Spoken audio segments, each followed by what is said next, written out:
Chapter 5. Marilla Makes Up Her Mind.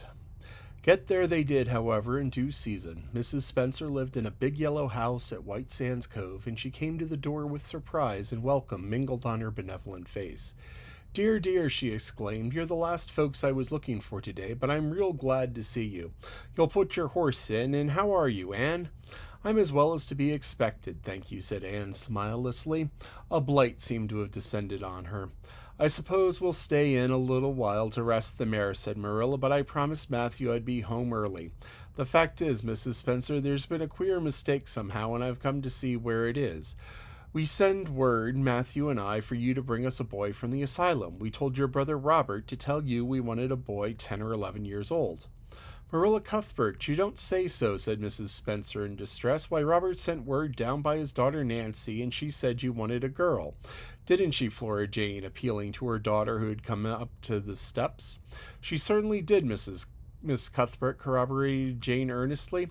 "I'm dreadful sorry," said Mrs. Spencer. "It's too bad, but it certainly wasn't my fault, you see, Miss Cuthbert. I did the best I could, and I thought I was following your instructions. Nancy is a terribly flighty thing. I've often had to scold her well for her heedlessness." "It was our own fault," said Marilla resignedly. "We should have come to you ourselves and not left an important message to be passed along by word of mouth in that fashion. Anyhow, the mistake has been made, and the only thing to do is set it right. Can we send the child back to the asylum? I suppose they'll take her back, won't they?" "I suppose so," said Mrs. Spencer thoughtfully, "but I don't think it will be necessary to send her back. Mrs. Peter Blewett was up here yesterday, and she was saying to me how much she wished she had sent by me for a little girl to help her. Mrs. Peter has a large family, you know, and she finds it hard to get help.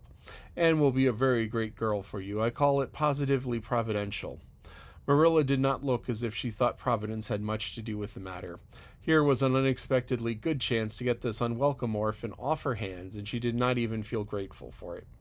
She knew Mrs. Peter Blewett only by sight as a small, shrewish-faced woman without an ounce of superfluous flesh on her bones.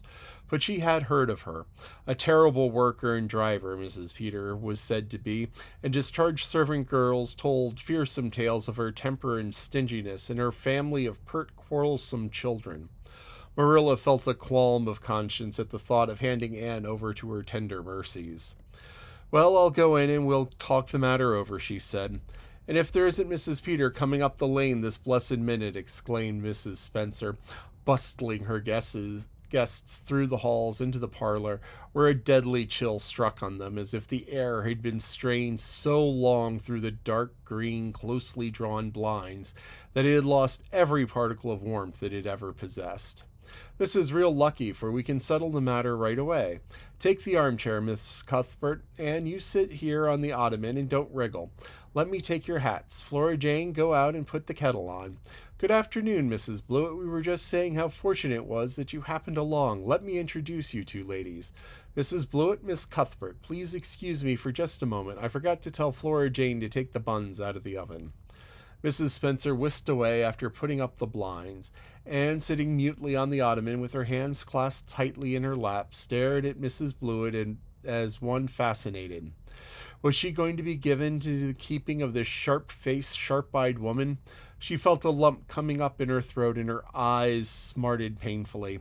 She was beginning to be afraid she couldn't keep tears back when Mrs. Spencer returned, flushed and beaming, quite capable of taking any and every difficulty, physical, mental, or spiritual, and considering and settling it out of hand. "It seems there's been a mistake about this little girl, Mrs. Blewett," she said. "I was under the impression that Mr. and Miss Cuthbert wanted a little girl to adopt. I was certainly told so. But it seems that they wanted a boy. So if you're still of the same mind you were yesterday, I think should be just the thing for you." Mrs. Blewett darted her eyes over Anne from head to foot. "How old are you and what's your name?" she demanded. "Anne Shirley," faltered the shrinking child, not daring to make any stipulations regarding the spelling thereof, "and I'm 11 years old." "Humph, you don't look as if there's much to you, but you're wiry. I don't know, but the wiry ones are the best, after all. Well, if I take you, you'll have to be a good girl, you know, good and smart and respectful. I'll expect you to earn your keep, and make no mistake about that. Yes, I suppose I'll take you off her hands, Miss Cuthbert. The baby's awfully fractious, and I'm clean out of attending to him. If you like, I can take her right home now." Marilla looked at Anne and softened at the sight of the child's pale face with its look of mute misery, the misery of a helpless little creature who finds itself once more caught in the trap from which it had escaped. Marilla felt an uncomfortable conviction that, if she denied the appeal of that look, it would haunt her to her dying day. Moreover, she did not fancy Mrs. Blewett. To hand a sensitive, high-strung child over to such a woman, no, she could not take responsibility of doing that. Well, I don't know, she said slowly. I didn't say that Matthew and I had absolutely decided that we wouldn't keep her. In fact, I may say that Matthew is disposed to keep her. I just came over to find out how the mistake occurred. I think I'd better take her home again and talk it over with Matthew. I feel that I oughtn't to decide on anything without consulting him. If we make up our mind not to keep her, we'll bring her or send her over to you tomorrow night. If we don't, you know that she's going to stay with us. Will that suit you, Mrs. Blewett? I suppose it'll have to, said Mrs. Blewett ungraciously. During Marilla's speech, a sunrise had been dawning on Anne's face. First the look of despair faded out, then came a faint flush of hope. Her eyes grew deep and bright as morning stars. The child was quite transfigured, and a moment later, when Mrs. Spencer and Mrs. Blewett went out in a quest for a recipe the latter had come to borrow, she sprang up and flew across the room to Marilla. "Oh, Miss Cuthbert, did you really say that perhaps you would let me stay at Green Gables?" she said in a breathless whisper, as if speaking aloud might shatter the glorious possibility. "Did you really say it, or did I only imagine that you did?" "I think you'd better to learn to control that imagination of yours, Anne, if it can't distinguish between what is real and what isn't," said Marilla crossly. "Yes, you did hear me say that and no more. It isn't decided yet, and perhaps I'll conclude to let Miss Blewett take you after all. She certainly needs you much more than I do." "I'd rather go back to the asylum than go live with her," said Anne passionately. "She looks exactly like a gimlet." Marilla smothered a smile under the conviction that Anne must be reproved for such a speech. "A little girl like you should be ashamed of talking so about a lady and a stranger," she said severely. "Go back and sit down quietly and hold your tongue and behave as a good girl should." "I'll try to do and be anything you want me to, if only you'll keep me," said Anne, returning meekly to her ottoman. When they arrived back at Green Gables that evening, Matthew met them in the lane. Marilla from afar had noted him prowling along it and guessed the motive. She was prepared for the relief she read in his face when he saw that she had at least brought Anne back with her. But she said nothing to him relative to the affair until they were both out in the yard behind the barn milking the cows. She briefly told him Anne's history and the results of the interview with Mrs. Spencer. "I wouldn't give a dog I liked to that Blewett woman," said Matthew with unusual vim. "I don't like her style myself," admitted Marilla, "but it's that or keeping her ourselves, Matthew, and since you seem to want her, I suppose I'm willing, or have to be. I've been thinking over the idea until I kind of got used to it. It seems a sort of duty. I never brought up a child, especially a girl, and I dare say I'll make a terrible mess of it.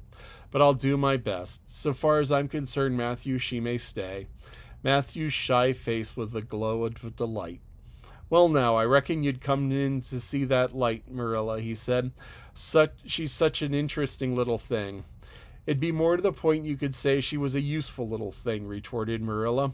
"But I'll make it my business to see that she's trained to that. And mind, Matthew, you're not going interfering with my methods. Perhaps an old maid doesn't know much about bringing up a child, but I guess she knows more than an old bachelor. So just leave me to manage her. When I fail, it'll be time for you to put your oar in." There, Marilla, you can have it your way," said Matthew reassuringly. "Only be as good and kind to her as you can be without spoiling her. I kind of think she's one of the sort you can do anything with if you only get her to love you." Marilla sniffed to express her contempt for Matthew's opinions concerning anything feminine, and walked off to the dairy with the pails. "I won't tell her tonight she can stay," she reflected as she strained the milk into the creamers. "She'll be so excited that she wouldn't sleep a wink. Marilla Cuthbert, you're fairly in for it. Did you ever suppose you'd see the day when you'd be adopting an orphan girl? It's surprising enough, but not so surprising as Matthew should be at the bottom of it, him that's always seemed to have such a mortal dread of little girls. Anyhow, we've decided on the experiment, and goodness only knows what will come of it."